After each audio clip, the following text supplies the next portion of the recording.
Macros, Mindset, and Muscles. I'm Coach James. And I'm Coach Brittany. We're here to give you the truth about health and fitness. No gimmicks, no bullshit, just facts.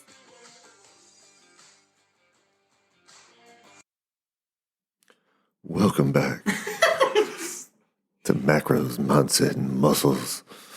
This is James Gatewood. Coach James is what they call me. I'm sitting here. Coach Brittany. Coach Brittany. How are you doing today, Coach Brittany? You're a mess. I give you one job and you can't even take it seriously. I killed it. I always start us off and you're gonna just kill it. Yeah. I killed it. Thank you. Totally Thank you. I feel good about it. I felt like we were about to listen to something else. You know what I'm saying? Come on in. No. But anyway, yeah, welcome back, everybody. Today we've got a little bit different subject. We are going to talk a little bit about social media. And comparison on social media and how you shouldn't do those things. You shouldn't do those things. But even myself, I'm guilty of it. It's really easy to do. It's, on social media, everyone's posting their best life, their pictures, the things that they want to share about. Not that they're not people that, share the ugly. There are people that share the ugly too. I'll share the ugly. But they're few and far between. Yeah. So most people want their social media to be pretty. You have athletes and models and everything. They take a whole bunch of pictures in one session and use them throughout the year to lead, regular people to believe that that's what they look like all the time. Yeah, and there's so many things that people do with pictures that you just don't see. You don't see behind the camera. Because I've seen these photos and I'm like, whoa, this person is jacked. Just looks massive. And then seeing them in person is a whole nother thing because someone has gotten that perfect lighting with that perfect angle, shooting upward with the low light, and he had it was fisheye lens. Yeah, it's very, very misleading. And not even that, but really editing apps and stuff too. I was a photographer full time before I became a trainer, and there is a lot of manipulation with photos that go on. It's not uncommon. I edit my photos. I don't make anything bigger or smaller. I do edit lighting and stuff like that. But so you can make me look bigger? I mean, I could make you look bigger. But okay, we'll talk after the show. We ain't on that. I'm just kidding. So, editing tools are a huge part of most of your influencers, routine. You get a picture, you find it, you edit it, and everyone has their go-to thing. Like I said, mine, I correct lighting. I don't like things to look too yellow or, as you would say, too warm or too cold, in the photography world. I don't want it too blue. I don't want it too yellow. I want it to look sharp and crisp. Right. So it's just what fits my aesthetic. There are tools out there that people use. It's a warp tool. And that's what most people will use to make certain parts of their body bigger or smaller. And this is where you'll notice things in the background getting wavy or distorted. Somehow. Yeah. So there was a movie / documentary called Bigger, Stronger, Faster. And in the documentary, there's a photographer in it. And he took these pictures of the cover of Sports Illustrated, all these bodybuilding things. And even in real time, he even admitted he would take sometimes somebody's before and after picture the same day, just using different tricks, telling them to think of something negative and their posture's poor and this kind of lighting, and then turn around and take another one where they're thinking something positive and they're upright and pulling their stomach in. You know what I mean? Well, that's part of it, really. I mean, photography, as a photographer, your job is to make your clients look good. And if you can't, it's like coaching in a way. If you can't coach them into the right pose or whatever, then you kind of suck. and that's people on social media, like you were talking about, like lighting and posing and stuff like that, like certain angles, like I'm a wellness girl. So like I show my legs a lot. I show my glutes a lot. I don't show my glutes in like unflattering angles for the most part because it's just unflattering. But there's ways to make your glutes look bigger or smaller based on how you stand. Right. So, same thing with like, your upper body. Yeah, I don't show my glutes very often. You'd have to tune into my OnlyFans page for that one. Oh my gosh, he does not have an for a low price of 99 cents a month. You can see my glutes. It's a bargain, I promise. It's a bargain. But anyway, yeah, it can be very misleading. And there's a lot of things that people don't consider. Like you're saying, somebody has a professional photo shoot and then like saves these photos and does them later on or throughout the year. Another thing is people will diet down extremely, go to extreme measures to get ready for these photo shoots. Or competitions. Just yeah. In general, like they go through extreme measures. Right, but this is for them to be in this kind of, have this appearance for a very, very short period of time. And because you can't, it's unsustainable. You cannot stay in that. You're miserable. Your body is eating itself at that time. Your hormones are jacked up. Your sleep's jacked up. Everything is messed up. But to the eye, you look awesome for a moment, And this is like especially true for women. Like women, we need more body fat than men. So like a man could carry around abs year round, whereas most women, I will say, cannot, because we need more body fat to survive. Yeah, if y'all's gets too low, your menstrual cycle just disappears. Yeah, like things get jacked up. Thyroid problems, all that. Yep, all kinds of stuff. So not that we don't have all kinds of hormone issues going on already, Hey, we're getting older. It happens. But and men too, like we have to have a certain amount of body fat for our hormones to function correctly. That's the fuel that burns that fire. But back on the subject of the pictures and everything, like I remember getting ready for the competition last year. First competition. So what I started doing, I started following any and everybody that tags that show, like on social media. Like I want to know who's going to be at the show. And I started like, stalking is a strong word. I kept an attentive eye on my competition. And it was so unhealthy. Like I would feel good about myself and where I was at in my training and dieting and everything. And then pop open Instagram and there's this perfectly angled person. And I'm just like, I don't want to do it anymore. Like, I don't, fuck this competition. Like, instantly, just in that moment, just took me completely out of it. I was totally guilty of that too. Like, I'd feel good about my progress, and then I would see other girls competing in the same division as me, and then I was like, oh my gosh, I'm nowhere near ready. Like, I'm nowhere near ready. And the truth is, I wasn't ready. Like, I was not lean enough. But I was the best that I ever looked. Yeah, and I still made it to the stage.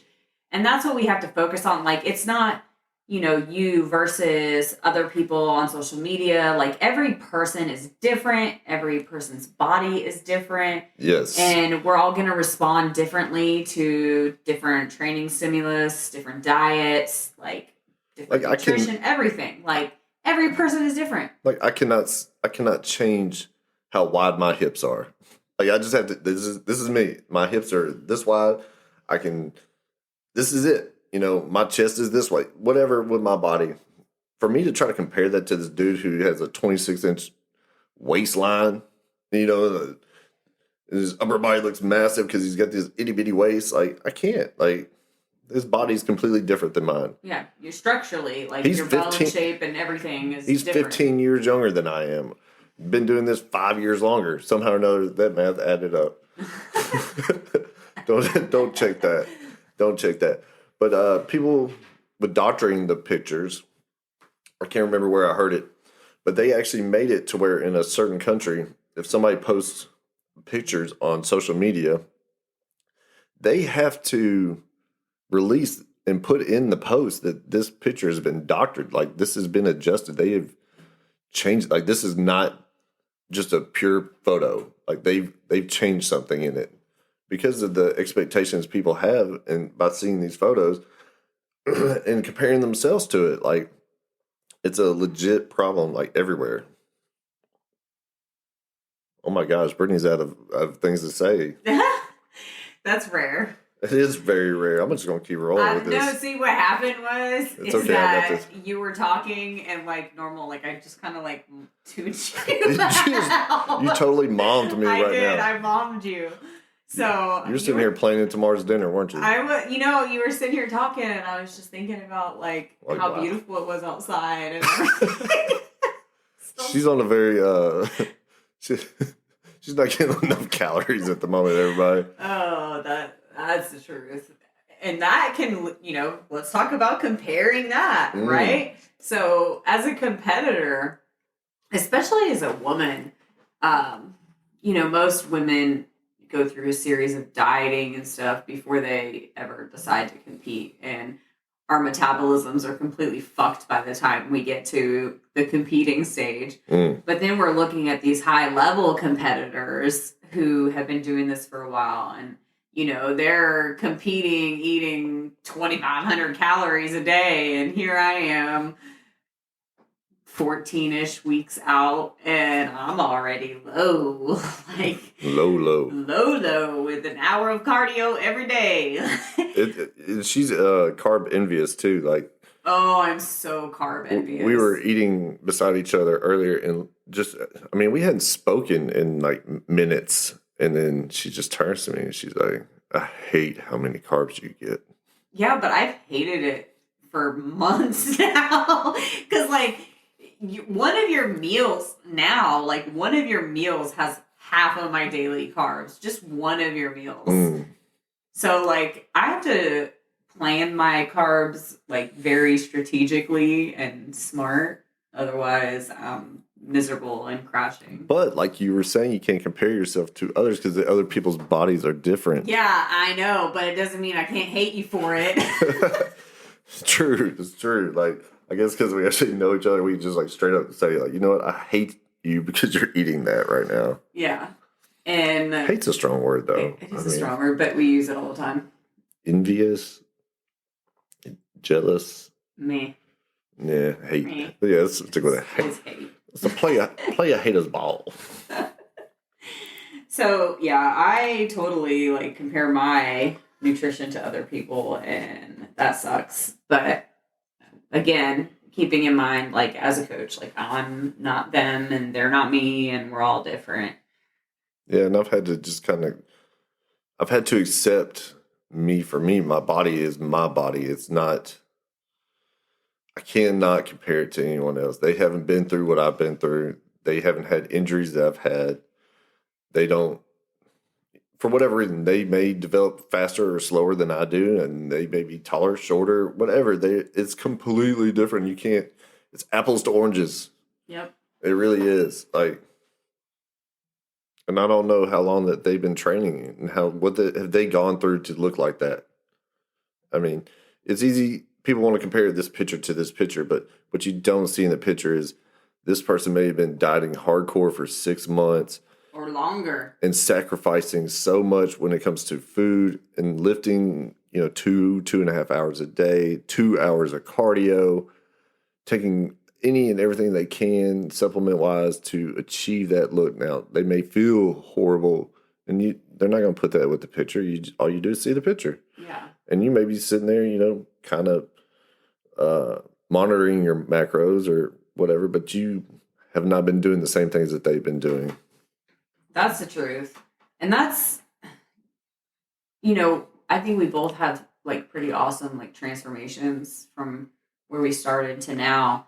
And people see those transformations and they just see beginning to whatever the result is. Yeah. Like you said, they don't know everything that's gone into it, you know, in between those pictures. They don't know the amount of time or anything, and they look at those pictures and it's like an instant result to them. They don't think about all of the stuff along the way that has to go into it. There's so much that goes into it. And it's hours upon hours of training. Even when you don't want to, it's keeping up with your food and not being perfect, but, you know, being consistent. That literally just training and time. Like, that's what it comes down to. Right. And the reason you take those photos in the beginning is because I remember for so long I was working out and I would take photos and stuff. I didn't see any changes. You know, they're slow, they're small, they're subtle.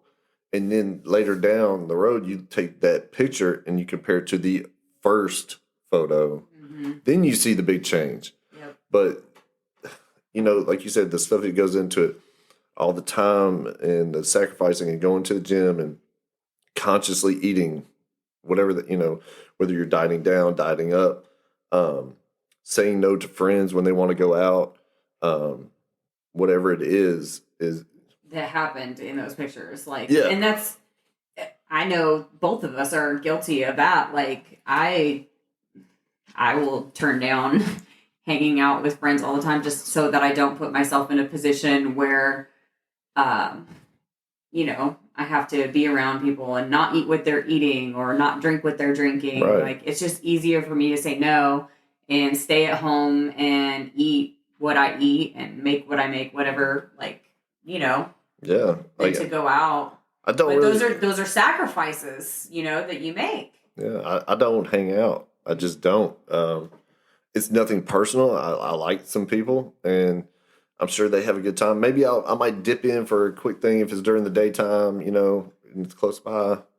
But I won't be able to eat what they're eating because that's not aligned with what I'm trying to do. I won't drink what they are wanting to drink because that's just not something that I do either. And then because I'm also want to go to bed early. So I have to just choose me over on that situation. And that's why you really just can't compare because you don't know what was done. And you could have those results if you're willing to make those sacrifices. But what's more important to you, you know? And that's what, again, you have to think about. You're different than they are. Yeah. Mm. We're all different from each other. I think sometimes people get overwhelmed when when it clicks that this isn't fast. It's not overnight.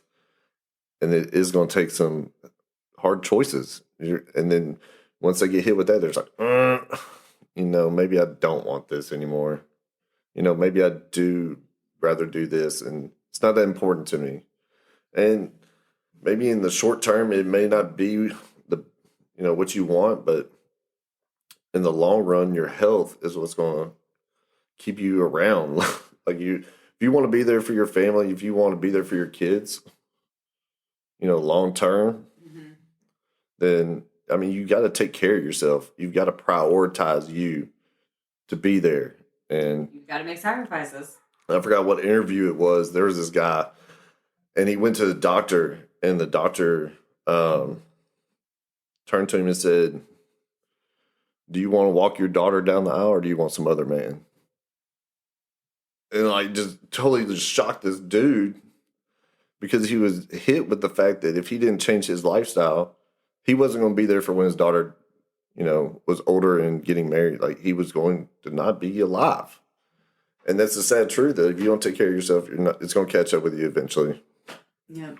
And taking care of yourself doesn't necessarily mean taking care of yourself the way other people do. So kind of tie that into, you know, how comparing, because that's what this episode is about, is comparison. Yeah.